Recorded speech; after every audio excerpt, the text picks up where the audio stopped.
final fantasy of a decay republic is the deus ex machina of the uniformed savior. In the quiet panic of the soul, as institutions crumble and norms shatter, the citizenry casts a desperate glance toward the Pentagon, imagining a council of stern, principled generals who will step from the shadows, declare the civilians unfit. This is a comforting and catastrophic delusion. The military will not save the republic, not because it lacks power, but because it is already hollowed out, compromised, and fundamentally incapable of performing such a role. The betrayal is not a future act of treason, but a present and ongoing process of transformation where the guardians of the state are being systematically remade into managers of its decline, their honor weaponized, their loyalty fragmented, and their will. The brass will not ring out in defiance. It will remain silent, or worse, it will issue the orders that complete the surrender. First, you must discard the myth of the apolitical warrior. This myth was always partially fiction, but it served a vital purpose, insulating the military from the partisan fray and focusing it on external threats. That insulation has been deliberately stripped away. The military has been dragged into the culture wars, its training infiltrated by critical theory and political indoctrination disguised as diversity and inclusion seminars. Officers are now promoted not only for tactical prowess, but for ideological alignment, for their understanding of gender theory and systematic racism as defined by a politicized command climate. The senior ranks are increasingly populated by managers, not warriors, men and women who have built careers navigating bureaucracy and signaling the correct social and political attitudes to advance. Their loyalty is not to the eternal spirit of the Constitution, but to the institution of the military as a vehicle for their own status, and to the civilian leadership that provides their budget and approves their promotions. They are state functionaries in uniform, and their primary instinct will be to preserve their institution, not to risk it in a quixotic defense of a political ideal that the command climate has taught them is itself suspect. Second, understand the strategic. The modern American general is a creature of process, of risk aversion, and of public relations. Decades of asymmetric warfare and relentless media scrutiny have created a leadership class paralyzed by the fear of scandal, of a photo, of a tweet that goes viral. They have been taught that every action must be weighed against its potential narrative impact. How would it look if troops were deployed on American soil? How would the international community react? What would the editorial boards of the major newspapers say? This calcified caution, bred into them over a generation of fighting wars with one hand tied by rules of engagement, renders them incapable of the decisive, morally clear action the fantasy requires. Faced with a true constitutional crisis, they will not act. They will convene a committee. They will seek legal opinions. They will worry about their pensions and their legacies, and in their hesitation, the moment for salvation will pass. They are bureaucrats with stars on their shoulders, trained to manage violence, not to wield principle. Third, and most critically, witness the deliberate fragmentation of loyalty within the ranks. The military is no longer a monolithic entity with a single unified culture.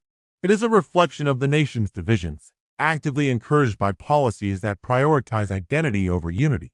The push for diversity quotas and identity-based affinity groups within the services creates competing loci of allegiance. The soldier's primary identity is subtly shifted from being an American warrior to being a member of a demographic cohort within the military machine. This is not about fairness. It is about control. A house divided cannot stand, and a military divided cannot execute a coup, even one imagined as salvation. In a crisis, will a black colonel follow an order from a white general to disperse a protest organized by Black Lives Matter? Will a female officer comply with a directive from a male-dominated command that is seen as oppressive to women? The chain of command is only as strong as the shared belief in its legitimacy, and that belief is being systematically eroded by an ideology that teaches that all hierarchies are suspect and all power dynamics are rooted in oppression. The military will not act as one because it can no longer think as one. Fourth, consider the practical and logistical reality. The military's dependence on the very civilian infrastructure it would need to secure is total. Its fuel, its food, its spare parts, its communications all flow through complex, just-in-time supply chains run by civilian contractors and dependent on a functioning economy and obedient civilian workforce. To attempt to secure the nation, the military would have to secure these supply lines, which would mean effectively occupying the country, a task for which it has neither the manpower, the training, nor the political will. Its troops, drawn from the population, would be asked to police their own communities, an order that would shatter unit cohesion and trigger mass desertions. The military is a magnificent instrument of blunt force abroad, but it is a terribly clumsy and fragile tool for governing a fractured homeland.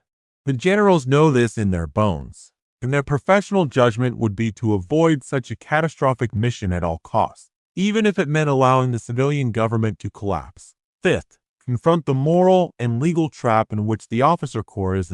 The oath is to the Constitution, not to a person or a party, but who interprets the Constitution in a moment of crisis. If the president issues a lawful order, however destructive, the officer's duty is to obey. If Congress is deadlocked and incapable of providing clear countermanding authority, the civilian control structure becomes a maze of contradictions. The generals are lawyers now, and they will look to the Office of Legal Counsel and the JAG Corps for guidance. These lawyers will provide cautious, precedent-based opinions that ultimately defer to the sitting civilian authority, however illegitimate it may seem. The system is designed to prevent military intervention, and it will succeed, not through strength of arms, but through the paralysis of legalistic doubt.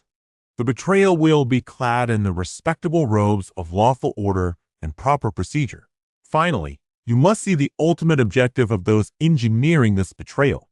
It is not to create a military that will seize power, but to create a military that will stand aside.